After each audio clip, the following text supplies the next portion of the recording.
Germany built its economic reputation on discipline and efficiency.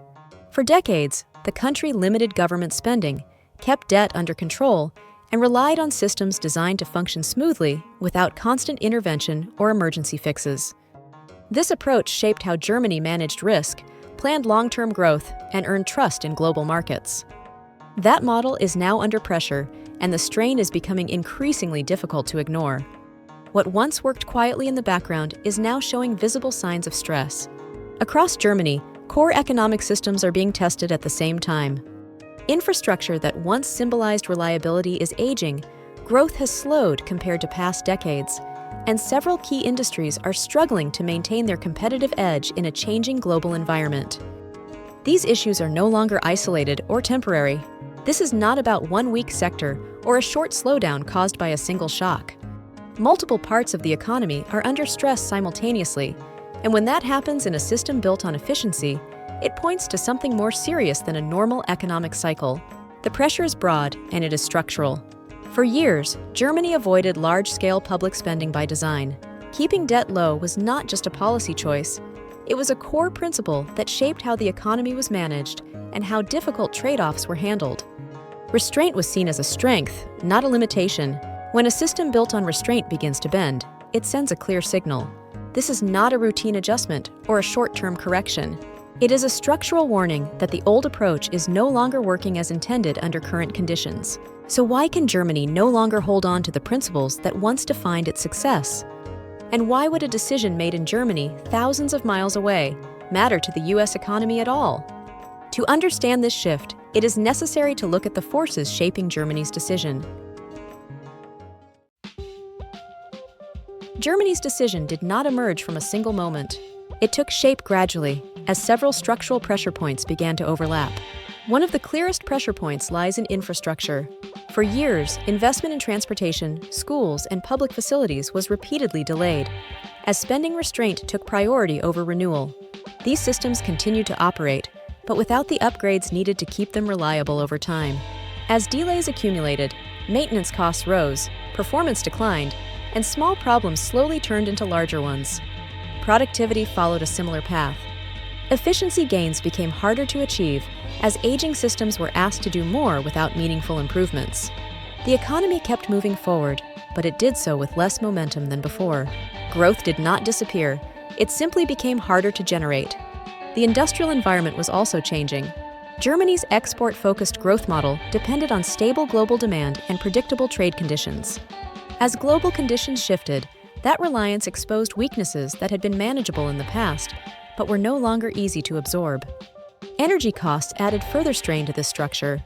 Industries built around stable input costs found it increasingly difficult to remain competitive as manufacturing conditions tightened across global markets. Pressure built not in one place, but across multiple layers of the economy at the same time.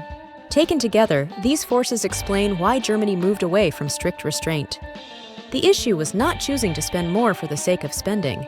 It was reaching the limits of an approach that no longer supported the economy effectively under current conditions. And if these pressures reshape Germany's choices at home, does this decision remain contained within Germany, or does it begin to affect the broader global economy? The answer does not appear all at once. It begins quietly, in places most people do not watch closely. The first place where this shift becomes visible is in capital markets. Before changes reach companies or households, they tend to appear first in how money is allocated and priced. Germany's move toward larger public spending changes expectations across Europe. When a major economy signals that it will no longer rely solely on restraint and instead use funding to adjust its structure, investors begin to reassess how European assets fit inside their portfolios. This is not a sudden reaction, but a gradual shift in long-term positioning. As expectations adjust, global investment allocations move with them. European assets take on a different weight, not because the region suddenly looks strong, but because expectations had been low and the risk of further decline begins to look more contained. For investors, this changes how downside risk and potential outcomes are evaluated. Because global portfolios are interconnected, these adjustments never happen in isolation. For example, a global fund that once favored US assets as its default safe position may slightly rebalance toward Europe. not because the US suddenly looks weak, but because Europe is no longer viewed as standing still after a long period of weakness. That is where the link to the United States becomes relevant. US assets have long served as a core reference point for global investors. When conditions shift in one major region, the relative position of American assets adjusts as well, even if only at the margins. The result is not an immediate market swing. Instead, the impact shows up gradually in financial conditions, borrowing behavior, and investor confidence. These are the channels through which capital markets influence the real economy over time. In simple terms, capital responds to signals about where stability may improve and outcomes become more predictable. Germany's decision sends such a signal, and it quietly reshapes how those expectations are formed. But the implications of this shift do not stop with financial flows alone. At a deeper level, Germany is being pushed to redefine the role it has played inside the global economic system. For decades, its growth model relied on a structure that shifted key costs outward rather than absorbing them at home. One of those areas was energy. German manufacturing was built on the assumption of stable and relatively affordable energy sourced externally. That assumption helped keep production costs competitive across heavy industry. As that foundation weakened, Germany could no longer treat energy costs as an external variable. They became a domestic constraint that had to be addressed directly. Another pillar was growth driven by foreign demand. Germany relied far more on exports than on domestic consumption to sustain expansion. When global demand slowed and trade conditions changed, this model became less reliable. As a result, Germany faced pressure to replace external demand with internal investment. A third area was the cost of security and stability. For many years, Germany operated within an alliance structure that reduced the need to carry these costs alone. As the external environment shifted, that arrangement became less certain. More of that burden began moving inward, requiring greater domestic spending. Taken together, these changes mark a shift in how Germany absorbs costs that were once shared or externalized. This is not an abrupt break, but a gradual rebalancing of responsibilities. From the US perspective, this matters because global roles are interconnected. When Germany increases its internal burden across energy, growth, and stability, the structure of shared responsibility adjusts. Over time, this influences how costs, demand, and priorities are distributed across the alliance system. The effects are not immediate. They appear gradually through government budgets, industrial demand, and long-term corporate planning. And this is where the consequences begin to extend beyond Germany itself. So the next question is clear. What does this shift mean for American industry and employment?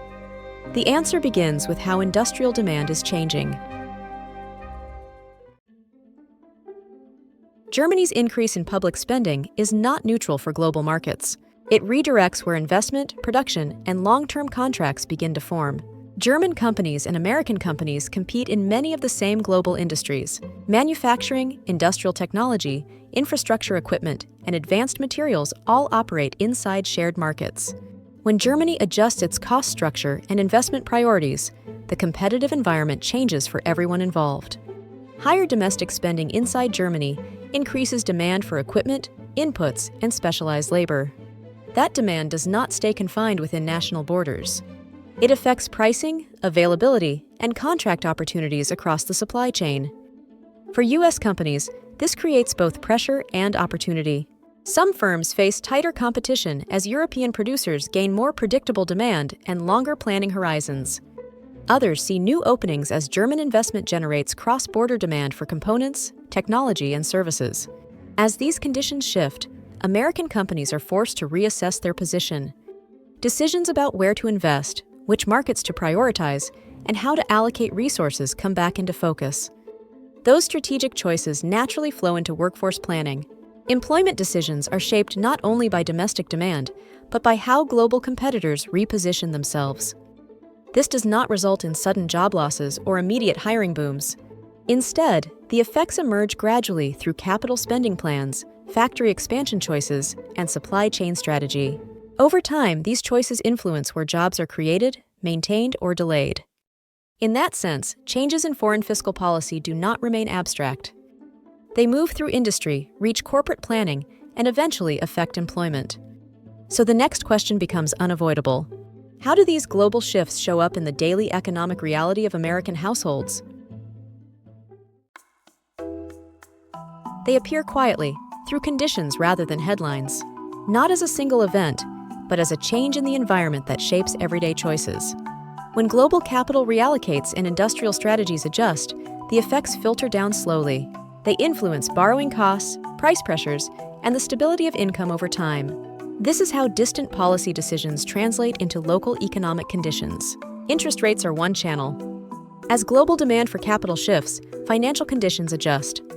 That affects mortgage rates, car loans, and the cost of credit faced by households. Prices are another channel. Changes in supply chains and industrial demand influence input costs.